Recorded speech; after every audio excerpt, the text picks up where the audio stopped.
Listen, I can't make you a great dancer. I don't even know if I can make you a good dancer. But if you keep trying and don't quit, I know I can make you a better dancer. And I'd like very much to do that.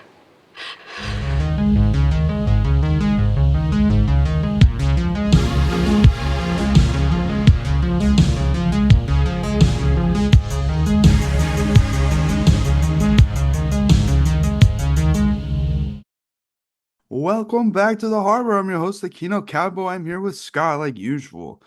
Today, we're talking about Bob Fosse. Correct me in the comments if that's how you I'm know. pretty sure it's Foss. I tried to see if that was an Italian name. I don't know if it's Fosse. Hey, we're saying Bob Foss. We're talking about what most people consider his magnum opus, accumulation of his work and time in the industry, all that jazz. And when you really kind of look Wait, what's the name into of the movie?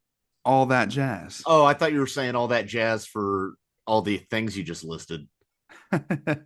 well, it really is insane when you look at it. Going in, I looked at it because I'd never seen this movie before we did this cast, and like just the amount of work he'd put in on the stage, not just as an actor, but as a choreographer, how much it meant to him. And then you get into the meta levels of this is kind of about him, and then you see the kind of movies he was working on, and then also trying to do plays, and then you see it on screen. It's like almost overwhelming. And I was like, wow, this is a It's lot of a movie.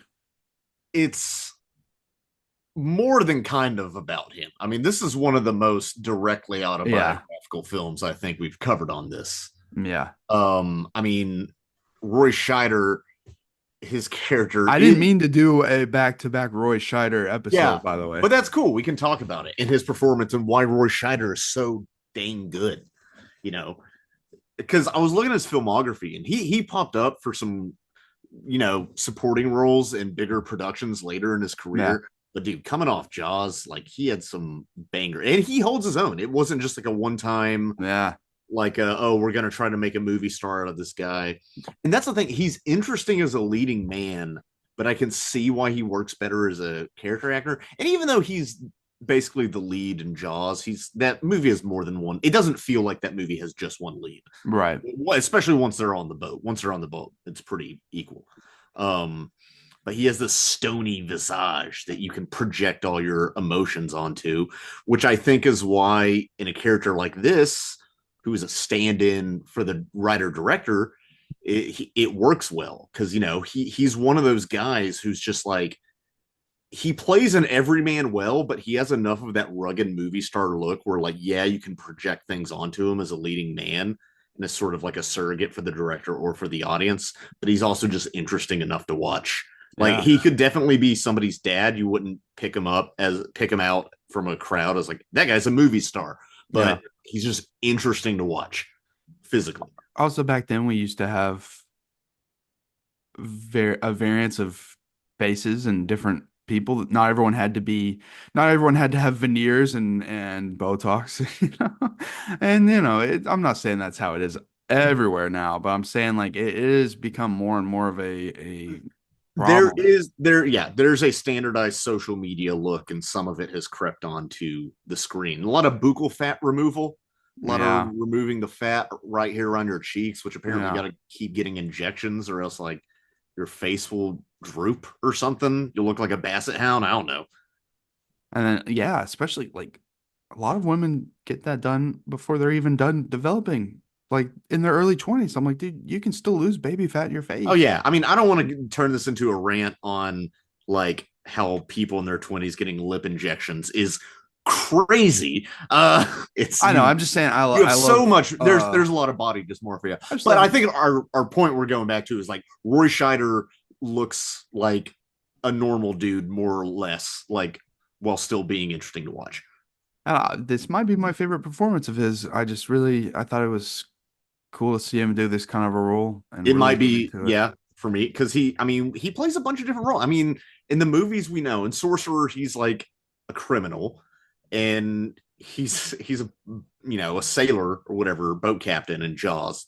Um, And then in this one, he's Bob Fosse. He's a musical theater guy. So he's he definitely has range in that sense. But there is kind of a dark undercurrent to all of them, you know, Yeah. like even if it's just like a working class ruggedness, or like who, you know, life has tossed him around like a ship on the ocean. And he's portraying that, or this, where the guy is demons because he's in showbiz and that's what you have in showbiz. Yeah. This could be like in a way, complete, could be like a good double feature. Why I maybe this sounds crazy to you, but like to watch the Red Shoes and then to watch this. I I was don't know. thinking to the Red Shoes about this. It would be great. That's another one, an older movie, forget which year, that we covered. That's also about the musical theater life. That one's overall more lighthearted. There's definitely some darkness to it, especially from Yeah. the time. But you're not just watching a man spiral to his death for 2 hours, which is It's like, basically what this movie is. Spoilers. I want to be like kind of transparent here and say like I kind of wish I didn't watch this 2 days ago because when I did, I was in this headspace all day before I watched it. I didn't really know what level this movie was gonna go to and its portrayal of and slight kind of celebration of death being just as beautiful as life in a way to me. But I was I'd been thinking about death a lot all day and I was in kind of a dark place that day and I was watching this movie and when I kind of realized what it was going for, I was like, damn, I kind of wish I didn't watch this because it just made my thoughts worse. It Wish I would did. have watched it today when my But are brain you was way coming more out of it balanced. thinking like, oh, death can be a beautiful thing? I mean, it's kind of like s- just the acceptance of the inevitable and the inevitability. I think towards the end is kind of portrayed in this beautiful way of like what can you do? I don't know. There's a dignity to it, but That's what I'm is saying. is the character, is Joe Gideon, like he's fighting death, or not even fighting, he's just in denial stage Yeah. the whole movie. So like I could see the movie saying that, and like the movie's definitely a director like coming to terms with his own death and his own health problems he had while he was editing Lenny, a movie about comedian Lenny Bruce, and also doing his theater stuff, and like had some heart scares while doing that. And this is the movie about that, because the guy is editing a movie called The Stand Up by night. And then not only that, but the director actually died of a heart attack later on. It's I mean, crazy. it's one of those things, like in your middle age, if you have heart problems, you know, I know even it's just like even if you're not unhealthy, yeah, you usually have a start. But yeah, this it's just a bizarre kind of piece where it's like, okay, I'm gonna kind of make this movie about my near death experience and kind of scare, but then kind of foresee my own death anyway. I right. don't And I know. think the movie is Foss doing what Gideon, the character, cannot, in Yeah. accepting death. So it's beautiful in that way, even though we don't see it on screen. I mean, we don't see it in the character, we do see it on screen in the movie. I'm I definitely was talking more of like this meta level, not like, Yeah, for sure, for sure. yeah. I just wanted to delineate, just for Yeah. my purposes and the audiences. Well, anyway, I just like I did not expect this to go in the direction it did because I didn't know much about it. No, I didn't. I knew next to nothing about this. It was just one I of knew it was those a musical. bad brain days that kind of drug me down further, and I was like, "Damn, I should have watched this today when my It's brain bad. was And cool." even the poster, it just says all that jazz in studio lights. And I was thinking watching this movie, because one person I'd had like over a decade ago, refer me to this movie. He just offhandedly mentioned it, was a Yeah, playwriting professor I had. Which is interesting because this doesn't seem like a movie he would love, but just based on like what I know he's into, but because he's into very boring, like, plot progression. Although you're teaching a bunch of undergrads, I get it. You kind of got to teach space. Anyway, because for a while you're watching this movie and you're like, all right, what is this about? What's the conflict? And I fairly early on, because we watched too many movies, like, okay, there's something going on. Either this is a dream or he's like dying or in like purgatory. I mean, I got the death stuff pretty quickly. Yeah, pretty quick. You see he's in this sort of ethereal, sort of astral plane looking back on his life. You're like, oh, so he's gonna die at the end. Okay. Or something. Or he's in the middle of a near-death experience or something like that. Yeah. That's but Um, I did not expect such a cool kind of framing device for the movie.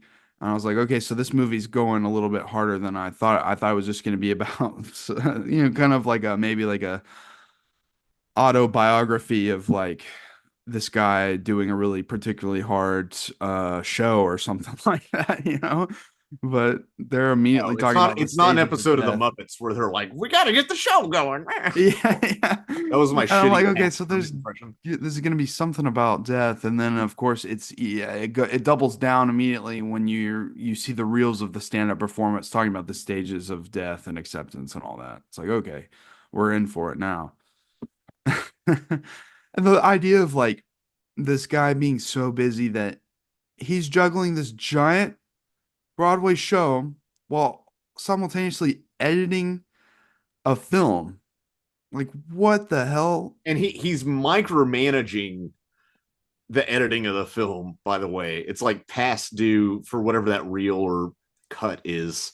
And he's editing just like a stand-up performance, which is one of the things that like should be the easiest. Like you don't need a ton of editing, but that's if you're Well, it's a doing it stand-up performance that's in a movie. right. That's the difference. So you do Yeah. have to edit it. It's not just there have been some, I think, advances in, dare I say, stand-up cinematography. With Gerard Carmichael, his special, and then his special that Bo Burnham directed, Rathaniel, and then a special that he directed of Lil Rel Howery. Although I've yet to watch that one, but I've read about like the making of. Yeah. We're not here to talk about that.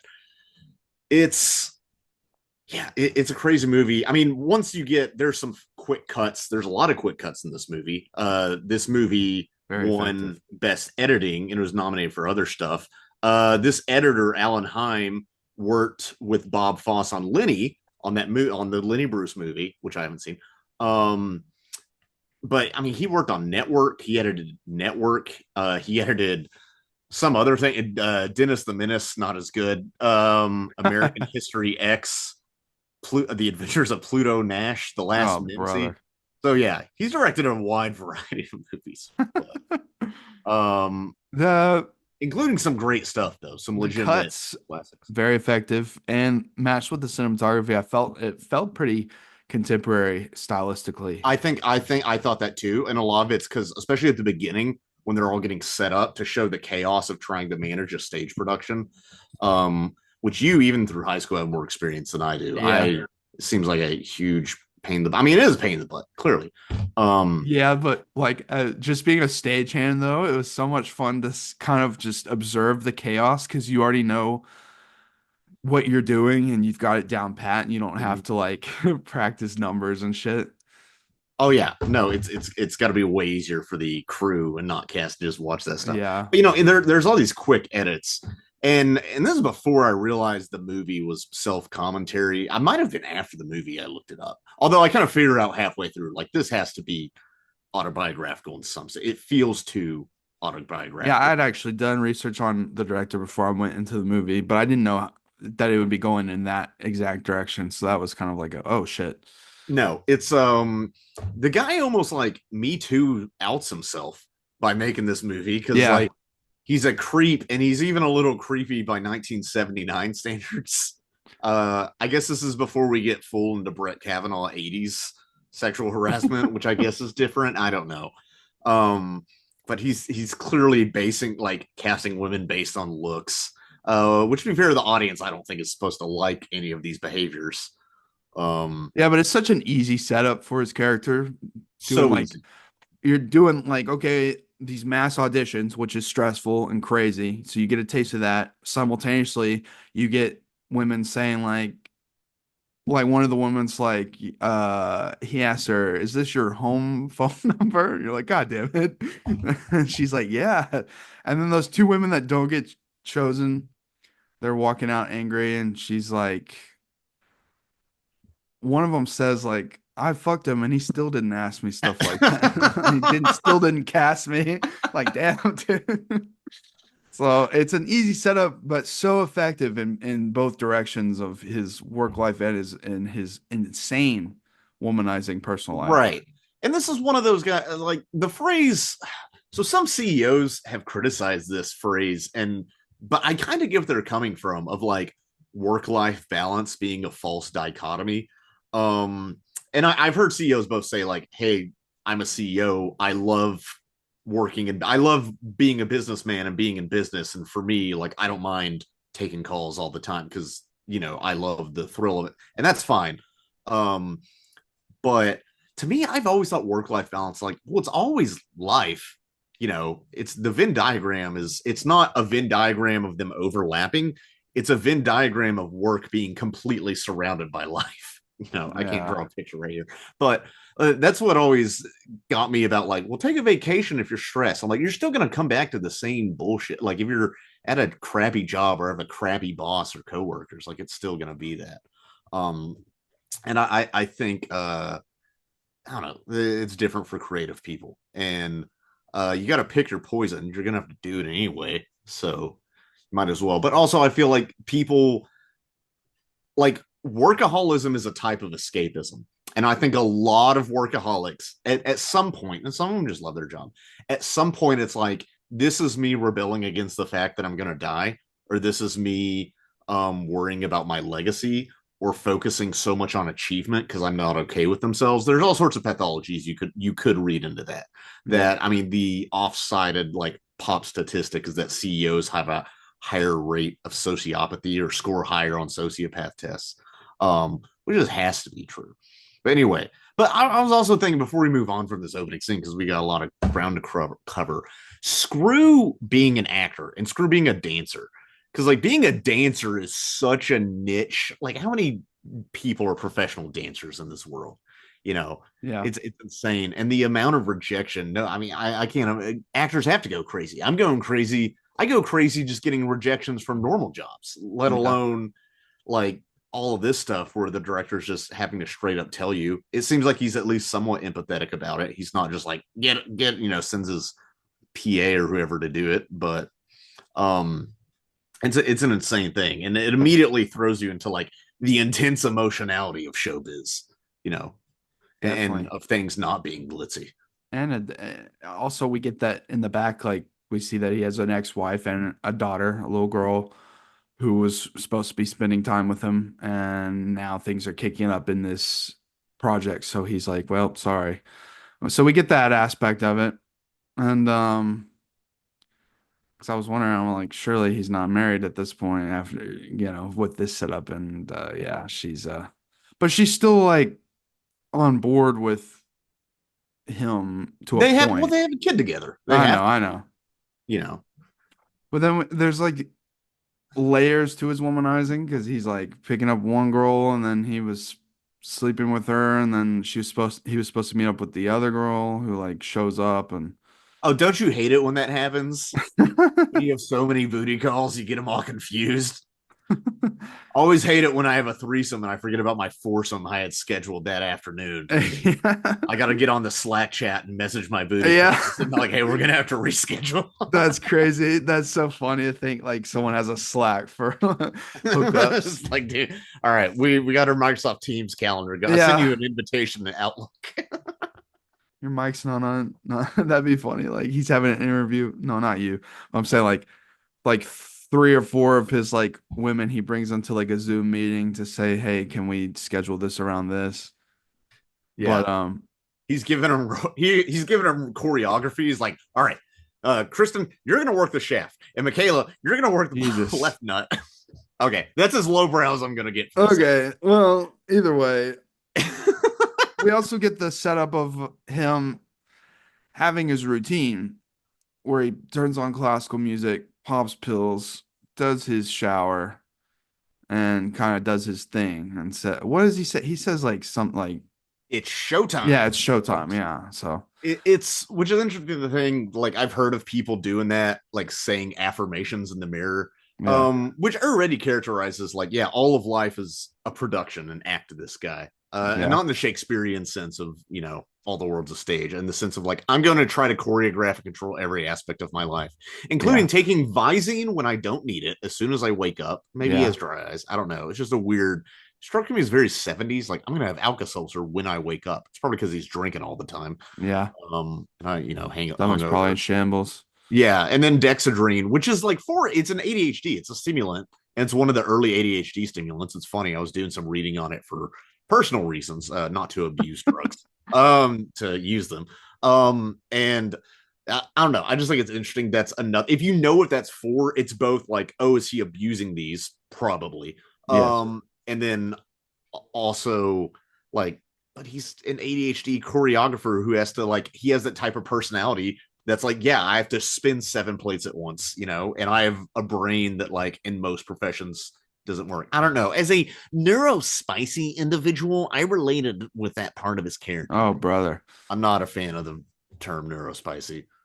No, that's the worst thing I've heard you say in a long time. Really? Yeah, that annoys the shit out of me. And you've heard me talk about the election. We're still talking. There is like a aspect of, he does recognize that he's a piece of shit when it comes to sleeping with women. That doesn't make it right, but I do appreciate that at least his character is aware of the kind of motion he's kind of already thrown into. It's almost like he can't even escape it now. It's a weird thing where like there's enough where I'm like, I think this character is a mess without full on thinking like this character is just a jerk, like a bad person, because he's clearly not.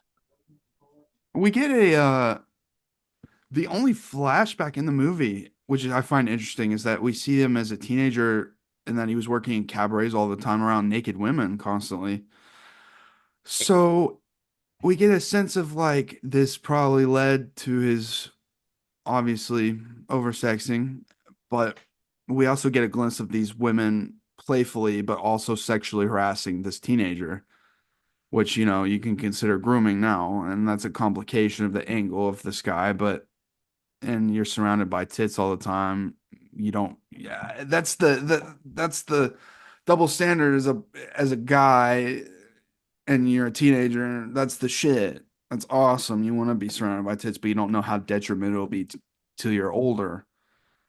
And that's such a problem. So we do get that, but it's like, is that completely necessary, or we could have figured that out through the movie itself? Or was the director really wanting to kind of, it felt like that was really important for him to have in there because it's the only flashback in the movie. It is. And here's the thing where I've said it before, where if you shoot something and it's important enough to you, your subconscious is going to drip into your craft, and you're going to frame that and shoot that in a way that the audience will be able to pick up that it's important to you as a filmmaker. And I was looking at Bob Fosse's Wikipedia of all things, and right there in the middle of the early life section, he was working in burlesque clubs as a teenager, like 13 to 16. And so like that had to have happened to him at some point, like, and this is so autobiographical. Also, how crazy is it telling on yourself being also like, oh, his mom was in the crowd or in the audience or working in the kitchen at one of these? Like, you're already weirdly associating your childhood and like motherhood versus like breastfeeding. He has breasts thrown in his face. Yeah. So you're already being like, yeah, I'm like psychosexually messed up. Here's some edible imagery, and I'm just going to tell on myself as a director, which is very brave. Obviously, I don't subscribe to all of Freud's stuff because he was coked up for most of it. That's probably why this guy liked him. But it's, I don't know. It's an interesting thing to tell on yourself because of it is. And it's also very brutal because it ends by him going out to the audience and then doing like a dance number, and all the men there that are there to look at tits are like laughing at him to the point that he like pisses himself in embarrassment, I guess. It's pretty brutal. I thought he had some jism on the outside. I don't know. Maybe. I think that was it. Okay. And that's a weird one where like, do I lie and say it's pee because they're far away, or do I like, what's worse, that I creamed my cheese or that I peed them? There's so after that there's like a part where he's talking to the woman and she's using like she's using his phone, Hmm. and it's almost playful but not really when he's like, how dare you use my phone to call someone who's not gay. And I was kind of wondering going in, because of the subject matter being what it is, how much of a LGBT presence there would be in this movie. And for at least the first half, all the LGBT presence has this straight male gaze slant, because it's purposely, because it's brought up, it only involves him, and he has his head up his own ass when he's talking about having like lived with two girls at once, and he was delusional, and he thought that the letter that was left was he immediately assumed it was for him, and not like it couldn't have possibly been a woman talking to the other woman.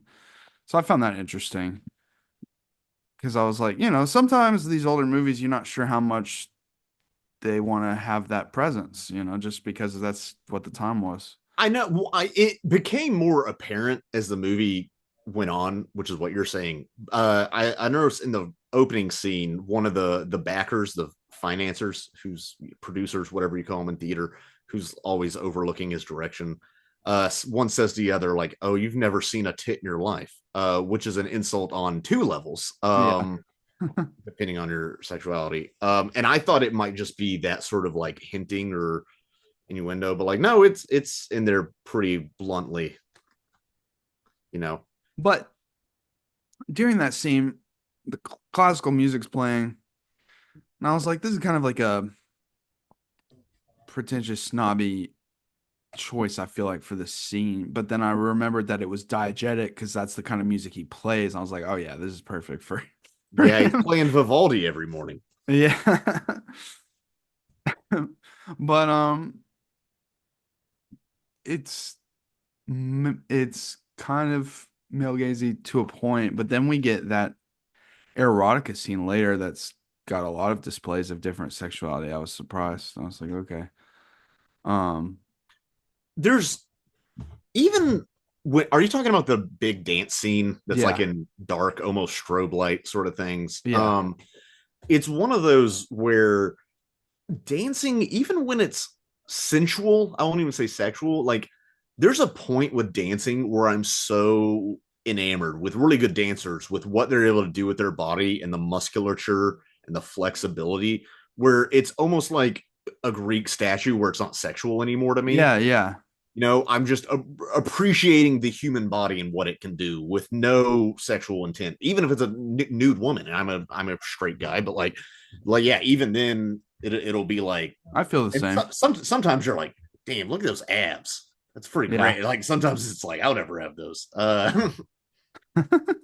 I've definitely never been, a dance career's never called to me, so it's one of those things. I'm always very impressed when anybody can do it at all. The interesting part too about his character is that his life would fall apart so fast if he didn't have the actual talent to show for it. And we see that especially in the scene when he's editing on the film, and one of the producers comes in and it's like, look, it shouldn't take this long to edit a movie. Like, we're gonna have to do something about it. And he's not even really listening. He just gets up and he's like, okay, I made some edits to this monologue. I gotta go because I've got to work on this rehearsal. And it's probably the funniest part for me in the movie is the producer watches it and he's like, "Damn, I can't believe it. He's right. It is better." It's like, well, Which is such a, that one feels almost like Fosse taking a pot shot at producers he's worked with. It's like yeah, time to do, there it's always people are always annoyed. I was re-listening to Jackie Chan talk about how annoying filmmaking is in America because time is money. And he's like, I just want to do 100 takes. If I want to do 100 takes, I want to do 100 takes. And because, I'm not even joking. That's like the Asian mentality of like, no, you get it right. You get it perfect. You get an A+. I know that sounds like I'm joking, but it's, no, I get you. yeah, yeah. Kubrick must have borrowed too much from the Chinese. No, but did you see that that poster for that new Jackie Chan movie? Oh God, what is it? Just look up the poster, Panda Plan. I'll put it up on the screen when I edit this. Dude, what is this, dude? It's sad. Like, what is this guy doing now? I mean, he's been old for a while. He likes money. He even looks like Botox or something on the thing. Yeah. It's embarrassing. I don't know. Well, they really tried to market Jackie to kids because kids want to do flips and stuff. So they've always had that in the West where like he had his own cartoon show and stuff, and then some of his movies and he's killing people. He's not like murdering. It's not blood. You've seen Jackie Chan movies, you know what I'm talking about. What? It's perplexing. I saw that poster when I was at the movie theater the other day of him and Ralph Macchio in that new Karate Kid movie, where it's him from the reboot, and then Ralph Macchio inexplicably from the original together to train one kid.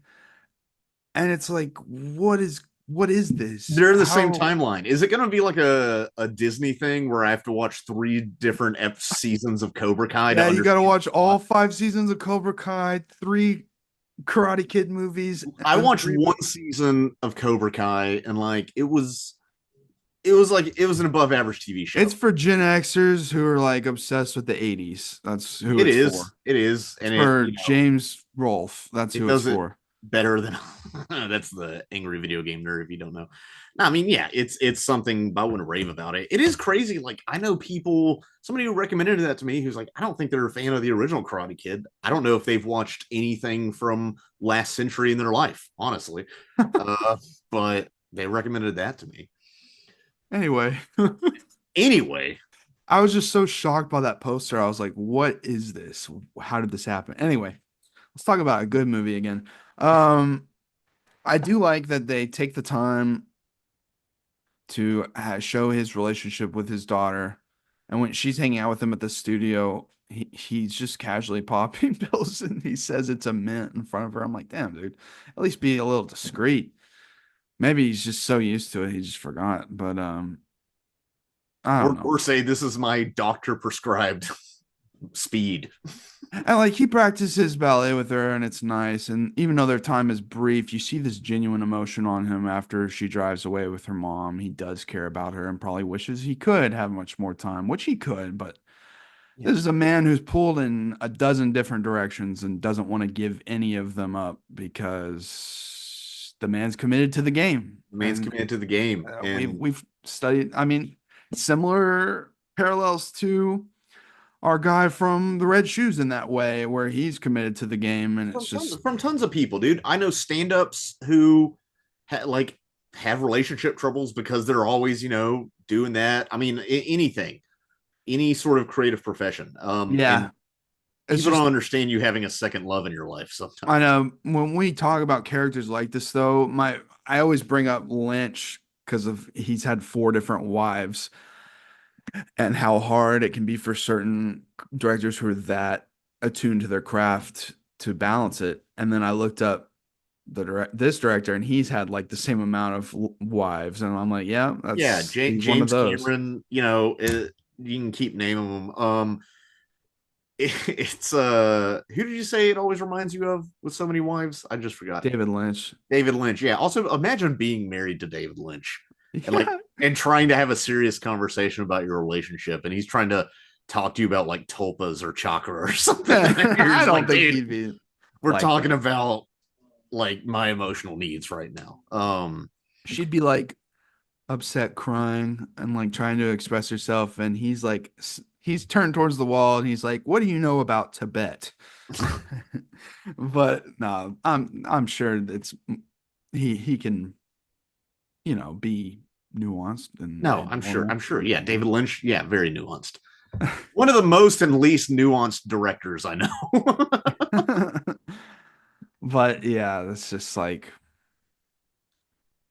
but we do get enough of his like, he's not a bad dad. He's just a bad dad. He's not a bad dad. He's an absent dad, which is a bad dad. But it's not because he just completely doesn't care. But also, there's those dads who like they care when their kid's there. Because it's satisfying to their own ego. But then are you really doing that for the child? And you can talk about that with all of parenting. I'm not a parent, but so sometimes I think like when people have kids, I'm like, is this just you avoiding death and striving for immortality? Is this just another way of people doing that? I kind of think it's why people do anything. Um, but and the question is with ego and egocentrism, it's like, yeah, it's crappy for the people in your life, but also with people without egos, like there wouldn't be skyscrapers, there wouldn't be, ships being built. You know what I'm saying? Great movies. Like at a certain, like there's certain Megalopolis. places, and Hollywood's one of them. What'd you say? Megalopolis. Megalopolis. No, you need ego. Even if it's a benevolent ego in that case, that's trying to like gift people something, but it's also very egocentric to be like, I will diagnose on why the elites should help out the poor people who buy my wine. Or whatever he is. That was not an impression. No, it's you need that, and showbiz is like, yeah, you're gonna get that there because it's that being that sort of visionary works, and you can back it up, which is another thing. It's like people talking about like, Kevin Hart, he's not humble. He all does nothing but brag now. But I'm like, okay, but if you were Kevin Hart, how humble would you be? uh, If you're like 5'3" and now you're dating models and like traveling the world and making millions. Like, come on. yeah, Yeah. I get it. Now, I wouldn't say, even from the beginning, I wouldn't say it's subtle with what it's trying to foreshadow in this movie. It doesn't need to be. No, at one shot, there's in one insert, there's straight up a quick shot of him on oxygen. So you're like, Yeah, okay, but I like those quick shots. yeah. By that point, it's apparent. I was like, effective. my suspicions are concerned. That was him being almost like, hey, by the way, if you didn't get it by now, here Yeah, it's like it's almost like he has the character walking around with vultures circling him, like it's at that point. But also there's some dark humor in there, like in your face comedy pretty much when the doctor's giving him the physical, but the doctor himself's like hacking up a lung the whole time, like can't even breathe. It's like, God damn. That's pretty funny. That's super 70s doctor smoking with your patient. Yeah. This guy has it and Roy That Scheider. feels like that feels like a step behind leeches. Like I feel like leeches is more advanced than like smoking around your patient. But yeah, he has a cigarette in his mouth the whole movie. It's insane. And Right. it's on the level. It made me think of Joker 2. Like, and I say that because Joker 2, they are constantly smoking, and it's a form of currency, obviously, in the prison, but like they are smoking every scene in that movie. And because I couldn't get out to the theater to watch it, I watched a cam rip. Don't judge me, people at home. It was a good cam rip. Also, I Oh, don't so want to pay, it was good. even It though I was have a good theft. subscription to AMC, I didn't want to pay to see that movie. But whatever country ripped it, they have to have a little tiny little bar at the bottom right that says smoking kills in any scene that features Are you sure it cigarettes. doesn't say smoking unalives? But and so like that's the whole movie. So 90% of the movie is this tiny little bar at the bottom that says smoking kills. It was cracking me up. But yeah, that It's I understand why there's more restrictions on smoking in movies because I remember watching The Godfather years and years ago with a couple of our friends who were smokers, and they said it was 3 hours of them wanting a cigarette because everybody's just smoking cigars and cigarettes in that that's so movie. gnarly. Yeah, I'm glad I don't have that. Glad we don't smoke. We're non-smokers. Yeah, Thank I'm a God. It's just vapor. so funny because I'm glad Sumner has been our friend Sumner, Harbor alum, TML alum on the very first episode of Harbor. He was a bad smoker for years. He's been off for like a year now, I think, Yeah, and which it's is weird because like incredible. I don't know what his personality is now. It's incredible though, because as someone who lived with him for I think collectively 4 years of my 20s, he could be pretty funny about cigarettes. And I would be like, we would go, I would have it in my head, like, I would break his balls, be like, no, we can't pause this movie for you to go have a smoke. It breaks the immersion and it also breaks the momentum of the film. And he would get so mad when I would say that. And I'd only be half kidding. But then, sometimes I'd be like, no, I'm not going to pause it. You're going to miss it if you go smoke. And he would not, it would actually lead him to not go smoke. Yeah, So, but that only works with good movies. That's how you know yeah. if David Lynch isn't popping out for a smoke in the middle of it. Poor guy. Hope he gets better. Probably won't. He's old. Yeah. I mean, he knew. But it is this thing of denial. One thing I appreciate with smokers who at least have a same thing with motorcycle riders. Like if they have a sense of fatalism about it and are aware of the risks, I'm cool. Versus Like him, this like guy Lynch. who just the whole movie is him denying his own mortality, which is what art is kind of doing anyway. I mean, Lynch said it took him. He got the diagnosis and still smoked for 3 more years It's again, and it's that because of sort of denial. yeah. But then Because it how got to many the point where people he couldn't walk across the room without oxygen. So that's really fucking terrible. well, how many stupid like TLC shows are there where they get gastric bypass, but they're still pounding Taco Bell or Yeah. whatever? And I can't talk. I pound Taco Bell, but I've never had a gastric bypass. Yeah. It's crazy. I do want to bring this up just because I remembered it looking over my notes. Yeah. Sandal Bergman, who Sandal is how you say her name. She even says her own name in the movie as a dancer. Sandal Bergman is one of the main dancers, long flowing blonde hair. And I realize that at 40 minutes and 43 seconds, you see a close up of her. And that's when I realized that is Valeria, who is the love interest of Conan the Barbarian from the movie Conan the Barbarian. She was a cast as a dancer because or as one of the reasons they cast her is because like she can move her body as a dancer so well, they thought it'd be good for fights and stuff. Which I always think it's interesting. I've heard just read that like directing action and musicals can be the same just because the amount of choreography involved.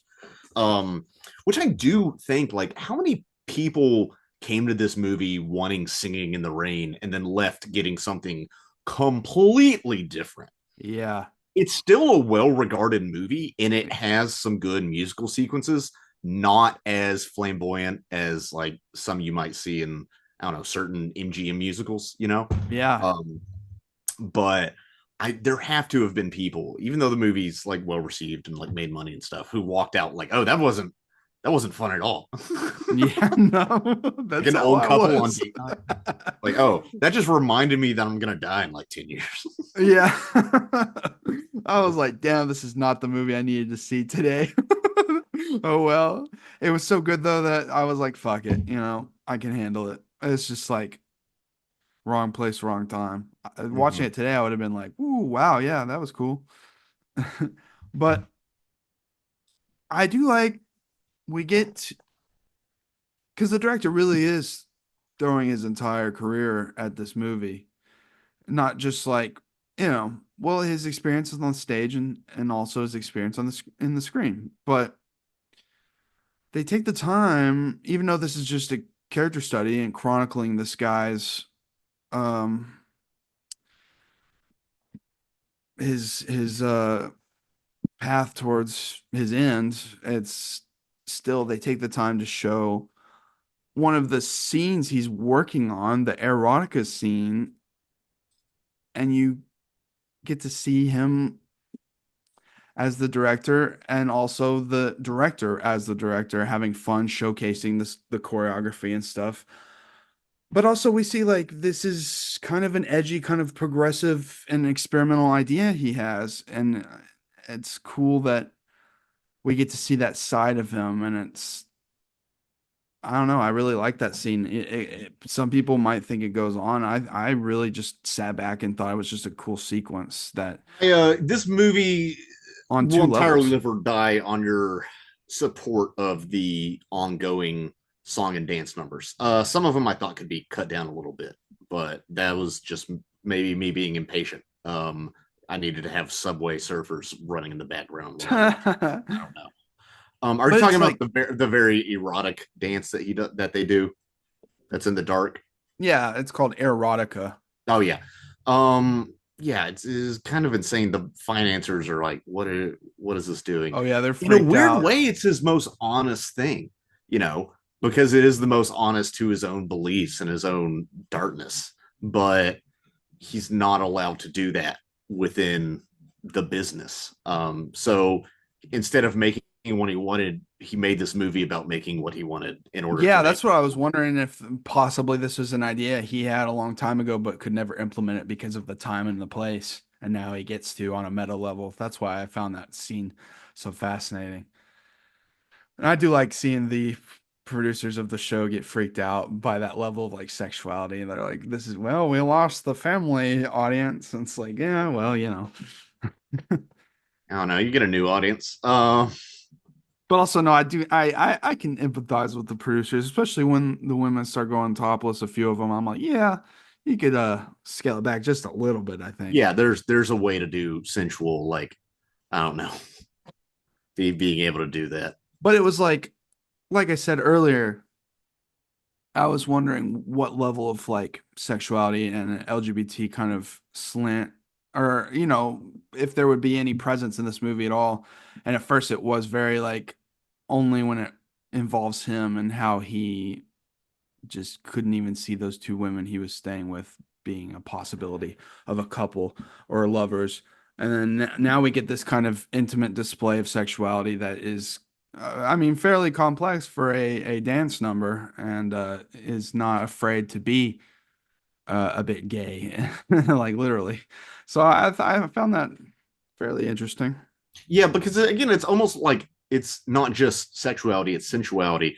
So, I mean, there's this, like I said, it's Yeah. appreciation for the body, but also, the guy, like many people who hook up a lot, like on some level, they want deep, genuine connection, but he has so many other things going on in his life, and he refuses to relinquish control of his own life, which ends up killing him.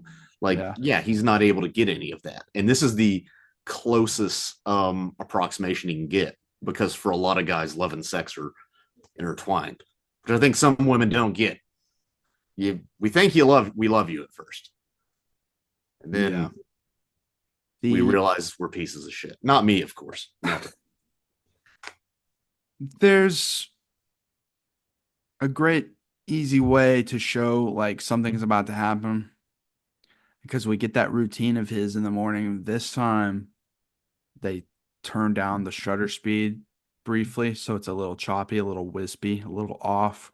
So we know, okay, something's about to happen. But then right that after that, when during the table reads, what a great but simple way to show the creeping panic of a possible heart attack than to take all of the sound away except for his own sounds. That was so effective to me that I was starting to get anxious. I was like, this is so effective. That is possibly in all of cinema, and things have tried to do it in flashier ways. That is maybe the best depiction of, like, what's the word I'm looking for? Like dissociation that Yeah. I've seen, where you have that out of body experience and you feel like you're not in the room where you are because you're so Yeah. focused on your own internal sensations. Because I've I had a lot of panic movies. attacks, but I've never had a heart attack, obviously, but I've had panic attacks where you can feel it. You can feel that instant of like, it's gonna creep up. What can I do? Is it gonna overtake me, or can I like suppress it? So it was so effective. Yeah. No, it is because I think a lot of movies they try to, like, things are wavy or things are spinning fast, and they focus on the externalities of Yeah. what's happening, of like what is the person viewing versus what is the person feeling, and even though like you're still hearing all the sounds, it's conveying that isolation, so it's more subjective, even though allegedly in any of the shots I mentioned those would be subjective povs, but they're really not the way this is. Yeah. No, that stuff was perfect. Yeah. Then when he does go to the hospital, the producers are already trying to talk with the guy who might replace him. And then it took me 10 seconds. I was like, that's a young John Lithgow. Yeah, it It is. was crazy. I guess I didn't realize how long he'd been in the industry, because Right. I didn't I think he also was want to as, see, yeah, and he has a lot of background theater and I didn't stuff. think he was as old as he is, I guess is what I thought. He's And been then, around, man. yeah, he was. I also want to add one of the actors reading lines or something is Teresa Merritt, who you might know is playing Juanita the maid in Billy Nat Madison. Oh, Just okay. want to The throw movie I that saw out there. one time when I was 16. I love Billy Madison. I don't care. Um, We also see that brief one line from Wallace Shawn in this movie. yeah, yeah. Wallace Shawn. I think these are all theater guys. I think Lithgow, and I know Wallace Shawn's a New York theater guy. He still Yeah. is. You know. He's always been more of a theater guy than not, which is why he's in artsy stuff like My Dinner with Andre, which I should rewatch. But my first thought when I saw it years ago was, yeah. Yeah, that's one of those that just like I never got around to. I will at some point, but it's just Anyway, anyway. he's in the hospital and they're talking to, they also, which gives you the idea that they've already said, like, this guy's too difficult to work with. They just want a yes man. Um, and I wonder if Lithgow's based on anyone that Fosse knew, of some rival director, if he's like an amalgamation of all the like evil corporate yes directors. You know, But you'll it's do just anything the studios tell you. yeah, but it's not unfair because like imagine like they tell these people like we're gonna postpone this for like up to 4 months. That's brutal. Like you hear one guy say like, "Oh, I gave up a part in a movie for this," or something like that. And it's like, yeah, these people they're like, "Well, we might be able to help you find No, they put their lives on hold. They're jobs and waiting stuff." tables in between. They even give a hollow promise of like lending out money. But then we get to a pivotal scene where they realize like their best chance at a profit might be just hoping he dies because of the insurance. It's You so know, brutal. no, and it's I wrote the numbers down, I think, but yeah, if they let him die, it's like $519,000 profit in 1979 money. So they're like, well, we could at least make some profit That's versus so brutal. holding this for months. And then it's one of those things. I feel terrible because I'll critique capitalism as much as the next guy, but then I'm also like with things with automation, part of the problem is I'm just thinking like, well, automation takes people's jobs and that's bad. But if you don't do it, somebody else will, and then your company goes under, and then nobody gets money, not even the workers. So I don't know, eat the rich, I guess. I don't know what I'm saying here. Well, he gets moved out after he passes whatever preliminary stuff they were doing, that he gets moved out to a private room. And for some reason, he decides, well, I'm gonna fucking party like an idiot. I'm gonna grope women and even gets caught smoking a cigarette like a moron. Yeah, he grabs Drinks, the nurse like 3 different times in this gets montage. massages, and then ends up getting after a while getting that nurse to feel him up a little bit. What the fuck? How is there not better security in the goddamn hospital? It's Which the they same even do discuss, like we need to limit him to 2 guests. And it's like, why didn't you do that earlier? What are you doing? because normally they're not used to having theater kids, is the thing. Yeah. You're causing theater kid problems. Every party's a rat party. Everybody's Yeah, going you think crazy. it's Everybody's bad sleeping. at IHOP after a show? Wait until you see this guy in a hospital after having a near heart attack. No, it's got to be so annoying. Um, and sometimes I always people are like, you got to rest, and they're wanting you to like not do anything, not even like get up and get a drink. But I guess in this case, it's worthwhile. I don't know how much, like, if you have heart problems, how much is attending a party going to raise your heart? But also if you're smoking, cavorting around, and literally in the Smoking, hospital while you do it. drinking, groping women Yeah, drinking. constantly. Well, You know, what level of denial, or does he just not care? it's got to be both because there's definitely that self-hating artist, that self-loathing that comes along with it. Yeah. Um, so yeah, it's denial, but it's also just not caring. The time he does care though is when that film of his actually comes out and then that TV critic gives it half a star.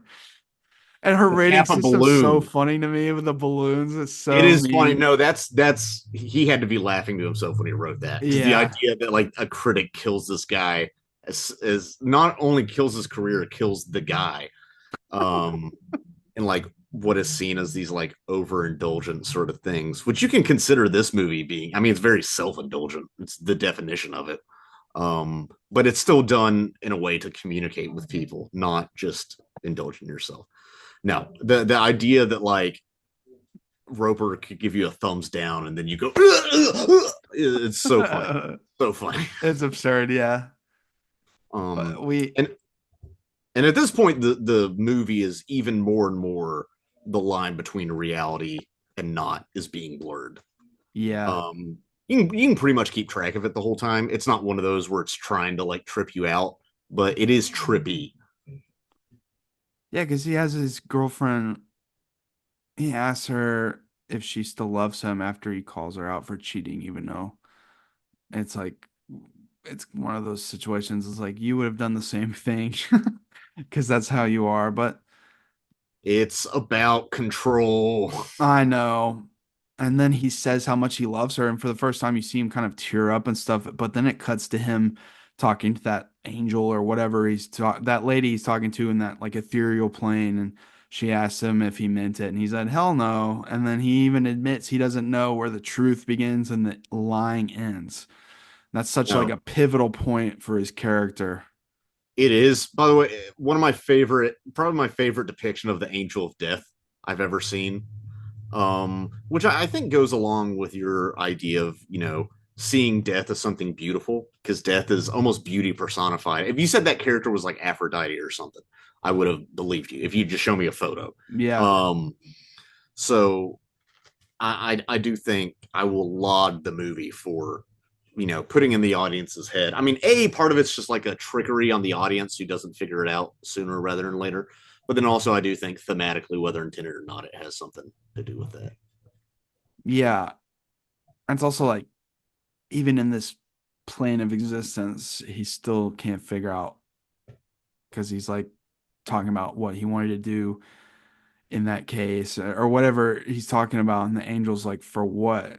Because of what? And he's like, what do you mean? Like, why can't I, I don't know. What he says is like, he still hasn't figured out that he's dying or that he's dead. And that's kind of interesting that it's this far and he's looking back this much. And I don't know. I like that aspect of it. And then there's this brutal moment after a while he's had surgery and he's like, yeah, they're talking about the back end of the film. And then it's like right after that, we get like a straight up medicine sequence of like, we're not doing that staging thing anymore. We're literally going to break out of this. We're going to give him his own hallucination.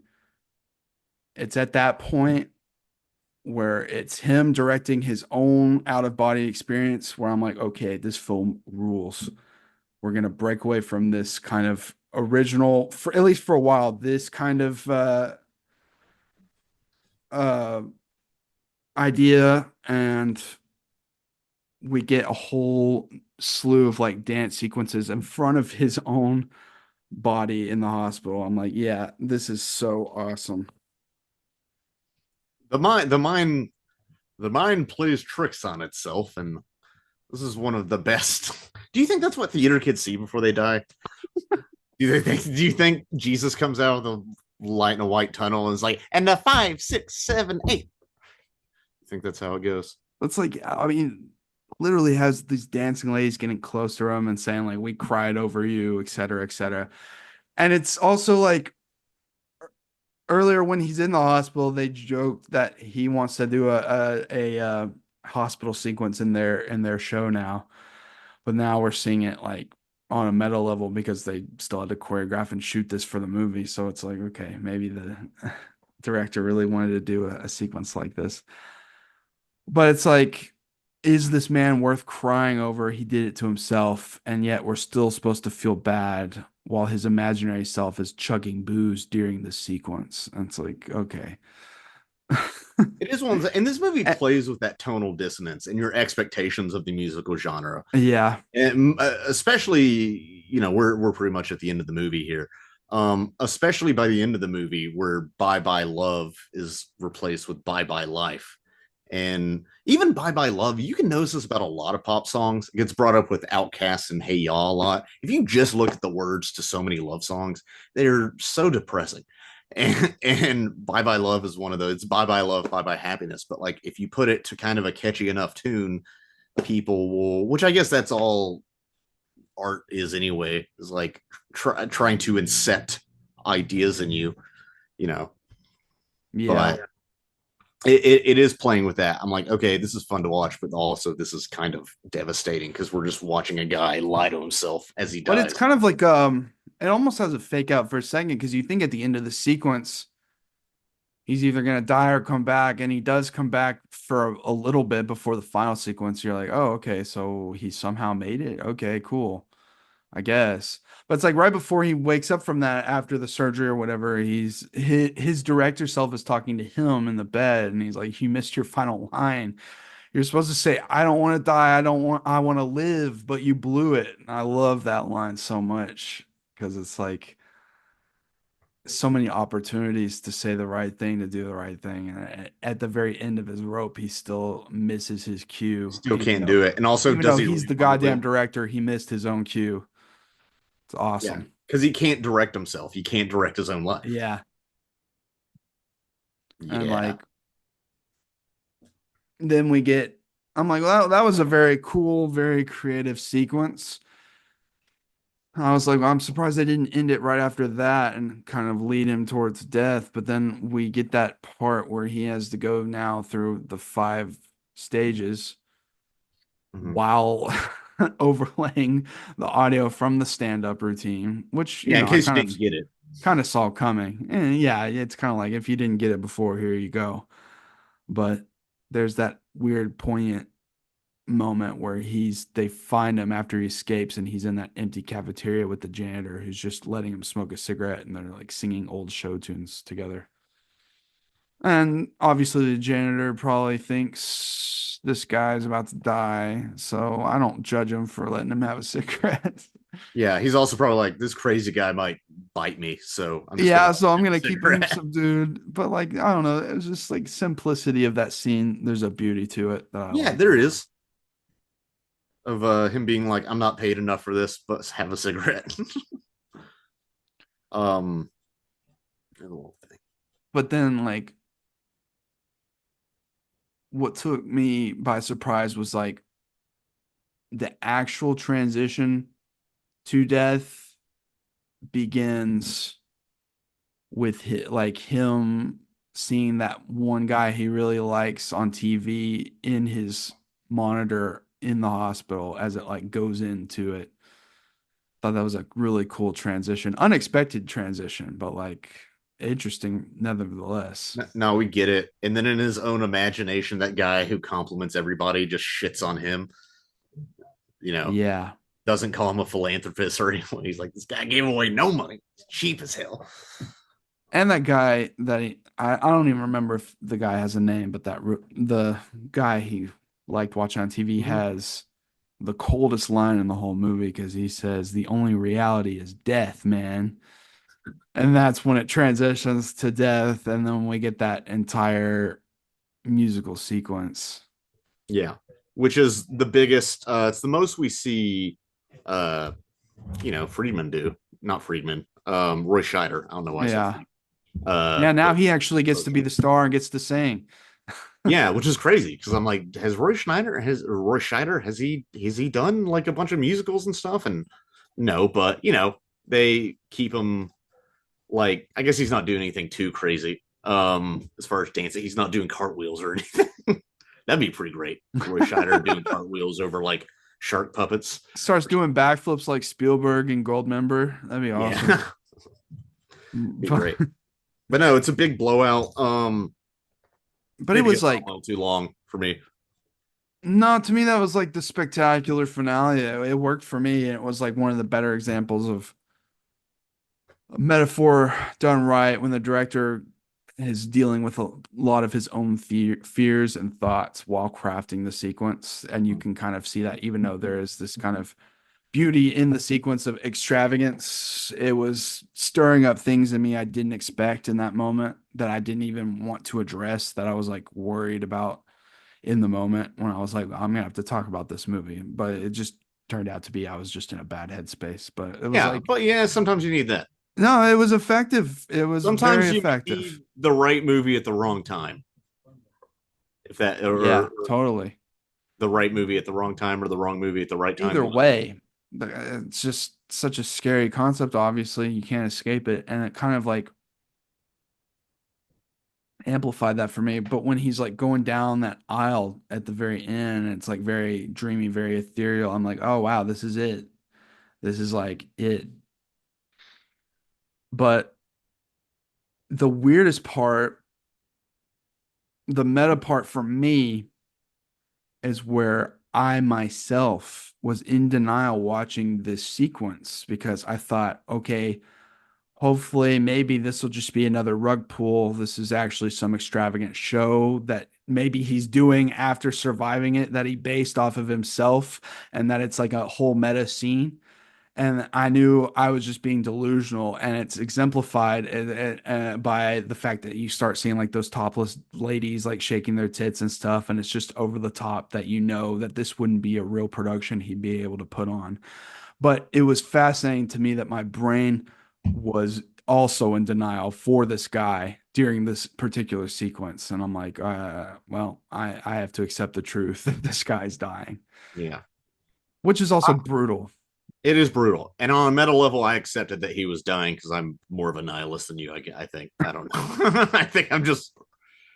But it's more... almost like this dark humor of an ending where you get this beautiful sequence where he's going down that aisle to the angel of death, and then it just hard cuts to his dead corpse being zipped up. It's like, yeah, I can see how you think that'd be funny. I think it isn't for most people. I think it's like the ultimate joke of like, yeah, what do you think was going to happen? Death is inevitable. This is the reality, bitch. Yeah. Now you really sound like the Joker. Like death is the ultimate. No, I'm just saying, like, that's how it came off the scene. It was like, yeah, what do you think was going to happen?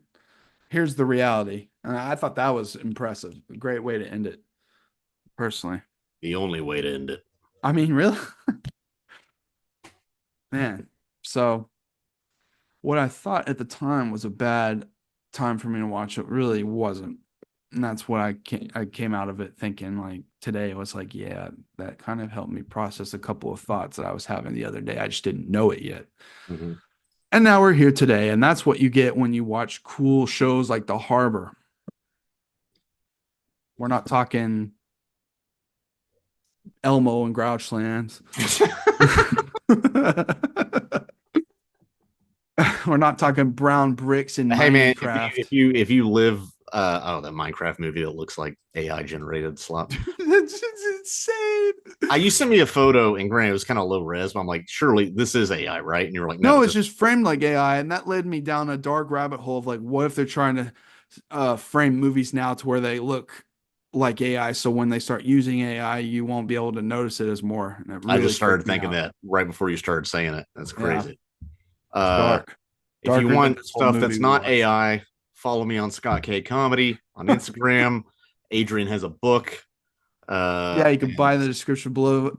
And if you're not sure you want to buy this book, well, then tune into the Mega 64 Black Friday cast, because they're going to be talking about it on there. If you think that's pretty cool, I do. We have tons of episodes. We have over 150 Harbor episodes. Go find an episode of a different movie you might like and say, hey, my friend liked this movie too. Maybe y'all can talk about it. Send this video to your friend. Or if you want to lean more towards video essays, I've got, I think, 6 now. So go check those out. There's plenty of ways to really spread the word about this channel. Starting in the new year, I think me and Scott on duo episodes are going to try and transition to in person, and then go use the Zoom format for our guests. Like, it would be really hard to get Casher down here all the time to do episodes anyway. So, but other than that, thanks for listening. Next week, I think, should be our Thanksgiving cast, so look forward to that. We'll see you then.